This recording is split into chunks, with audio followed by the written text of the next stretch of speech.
Welcome to Defense Briefing. The content of the briefing includes The World in Stories, 13 Favorite Dispatches from 2023. Will the world see more wars or unrest in 2024? Taiwan's covert extended-range missile poses limited threat to Chinese mainland. Vietnamese author explores Amerasian experience with compassion and insight. Defying U.S. pressure, Israel deepens Gaza assault. The World in Stories, 13 Favorite Dispatches from 2023. New York Times. The New York Times has selected its 13 favorite dispatches from 2023. The international news organization has chosen its reports to showcase the breadth of its coverage, with correspondents filing 80 of them from 37 different countries. The dispatches cover a range of topics, from conflicts and wars to culture, sport and human interest stories. Highlights include reports from Afghanistan, Ukraine and the West Bank, as well as from a Colombian town that celebrates Christmas in February. The Times correspondent in Kabul describes how the Taliban is moving into the city's green zone. Meanwhile, in Italy, a popular TV drama revolves around the lives of inmates in a juvenile detention center. In Brazil, baseball caps emblazoned with the logo of the New York Yankees are popular, even though many wearers have no idea what it represents. Will the world see more wars or unrest in 2024? ABC. The ongoing conflicts in Israel and Ukraine have overshadowed other countries that are experiencing civil unrest, which could potentially escalate into violence in 2024. 5 countries to watch are Myanmar, where a military coup in 2021 has led to armed resistance and ethnic conflicts, Mali, which has a history of insurgent activity and is now at risk of civil war, Lebanon, where an economic crisis and political instability may lead to collapse, Pakistan, where the military has a history of removing elected leaders and upcoming elections may result in civil unrest, and Sri Lanka, where political dissatisfaction and economic hardships could lead to protests. Taiwan's covert extended-range missile poses limited threat to Chinese mainland. South China Morning Post. An article in a major Chinese military magazine claims that Taiwan's extended-range Sungsheng missile, capable of striking mainland China, is limited in its threat. The article argues that the missile's size, subsonic speed, and lack of stealth technology make it vulnerable to detection. It also suggests that Taiwan has limited capabilities in reconnaissance and missile guidance, making the missile less precise and more prone to interference. Beijing has consistently claimed sovereignty over Taiwan, which it considers a province of China. Vietnamese author explores Amerasian experience with compassion and insight. Nikkei Asia. Vietnamese author Nguyen Phan K. Mai has written a novel called Dust Child about the experiences of Amerasians in Vietnam, filling a gap in literature. Amerasians are the children of Vietnamese mothers and U.S. soldiers born during the Vietnam War. Many of these children have faced discrimination and limited opportunities in both Vietnam and the U.S. The novel explores the lives of Amerasians with Black fathers in post-war Vietnam, highlighting the long-term impact of the Vietnam War on families and individuals. K. Mai, who witnessed the discrimination suffered by mixed-race people in Vietnam, wanted to give a voice to these individuals and challenge stereotypes. The book also addresses themes of regret, trauma, family, and fortune, but maintains a sense of lightness and hope. K. Mai hopes that the novel will raise awareness about Amerasians and encourage U.S. veterans to connect with their children in Vietnam. She also plans to continue advocating for Amerasians and supporting various causes alongside her writing career. Defying U.S. pressure, Israel deepens Gaza assault. New York Times. The Israeli military has said that it had destroyed an apartment in Gaza City that belonged to the person it considers the mastermind of the attack on Israel, Yahya Sinwar. Israel has been conducting airstrikes on the Gaza Strip for the past 12 weeks and has now clashed with Hamas militants. The Gaza Health Ministry has reported that 165 people had been killed in Israeli airstrikes and artillery attacks over the previous 24 hours. Since the war began, over 20,000 people have been killed in the Gaza Strip and the death toll continues to rise. The Israeli Prime Minister, Benjamin Netanyahu, is facing increasing pressure from the United States and other nations to lower the conflict's intensity. However, he has said that Israel will be deepening the fighting in the coming days.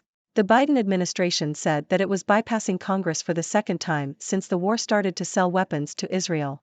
The State Department approved a proposed $147.5 million sale of artillery munitions to Israel. Pakistan blocks Khan's bids to contest in 2024 polls, TOI says. Yahoo! The Pakistan Election Commission has rejected former Prime Minister Imran Khan's applications to compete in the 2024 elections in 2 constituencies, according to the Times of India. Khan submitted nomination papers to contest in Lahore and his hometown of Mayanwali, but the Election Commission rejected his nomination in Lahore because he is not a registered voter in the constituency and has already been convicted and disqualified from running for office. The elections are expected to usher in a new government for 5 years tasked with reviving Pakistan's economy, which was close to a default this year before receiving a $3 billion bailout from the International Monetary Fund. North Korea plans to launch 3 satellites in 2024. Deutsche Welle. North Korea has announced plans to launch 3 reconnaissance satellites in 2024, according to state media. The decision was made at a recent party meeting attended by leader Kim Jong-un. The announcement comes after North Korea conducted a record number of weapons tests in 2023, including launching its most powerful intercontinental ballistic missile. In a separate statement, Kim stated that it was a mistake to pursue unification with South Korea, accusing the country of being a forward military base and nuclear arsenal of the U.S. Led by Trump, GOP candidates take polarizing stances on race and history. Washington Post. The 3 leading Republican presidential candidates have been accused of distorting historical events and using inflammatory language when discussing race. Donald Trump, Ron DeSantis, and Nikki Haley have all made controversial statements that have divided opinion in the U.S. The comments risk alienating independent and moderate voters, but have also found support among conservative Americans who resent what they see as liberal attempts to force the country to apologize for its past and who feel threatened by demographic and cultural change. Despite the criticism, Trump continues to use rhetoric that echoes Adolf Hitler, while DeSantis has defended a curriculum that claimed slaves developed skills that could be used to their advantage. Haley, meanwhile, failed to mention slavery as a cause of the Civil War in a town hall event. The Republican Party has been accused of being out of touch and unwilling to adapt to changing attitudes, and the candidates' comments have led some to question whether the party's focus on polarizing racial themes could alienate swing voters in the approaching elections. China December factory activity contracts more than expected. Yahoo! China's factory activity contracted for the 3rd consecutive month in December, with the official Purchasing Managers Index, PMI, falling to 49 from 49.4 in November. The subindex for new orders fell to 48.7, showing a weakening of demand, while the index for new export orders contracted to 45.8. However, the PMI for construction activity rose to 56.9 from 55 in November, suggesting that government efforts to boost infrastructure projects were having an effect. Russia has jailed more than 200 captured Ukrainian fighters so far, Lavrov. Yahoo! More than 200 Ukrainian fighters have been sentenced to prison terms by Russian courts since Russia began its military operation in Ukraine, according to Russian Foreign Minister Sergei Lavrov. Both sides have accused each other of committing atrocities in the war, with the United Nations finding evidence of war crimes and human rights violations committed by Russian authorities. In March, the International Criminal Court issued an arrest warrant for Russian President Vladimir Putin, alleging that the forcible deportation of Ukrainian children is a war crime. The Ukraine Prosecutor General's office has registered over 121,000 Russian crimes of aggression and war crimes since the war began.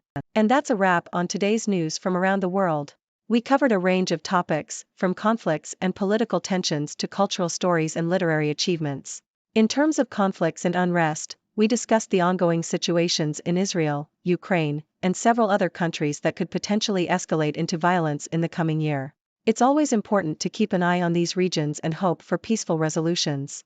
We also talked about Taiwan's extended-range missile and how it poses a limited threat to mainland China, according to a Chinese military magazine. It seems that Taiwan still has some ways to go in terms of developing its missile capabilities. On a more positive note, we highlighted Vietnamese author Nguyen Phan K. Mai and her novel Dust Child, which explores the experiences of Amerasians in Vietnam. This is an important and often overlooked perspective, and it's great to see it getting the recognition it deserves. In politics, we discussed the rejection of former Pakistani Prime Minister Imran Khan's bids to compete in the 2024 elections. It's always interesting to see how political landscapes evolve and change over time. And finally, we touched on North Korea's plans to launch 3 satellites in 2024. This comes after a year of increased weapons tests, so it will be interesting to see how the international community responds to this development. Overall, it's been a diverse and eventful day in the news. As always, I encourage you all to share your thoughts and opinions on these stories. What do you make of the conflicts and unrest we discussed? Are you familiar with Amerasian experiences in Vietnam?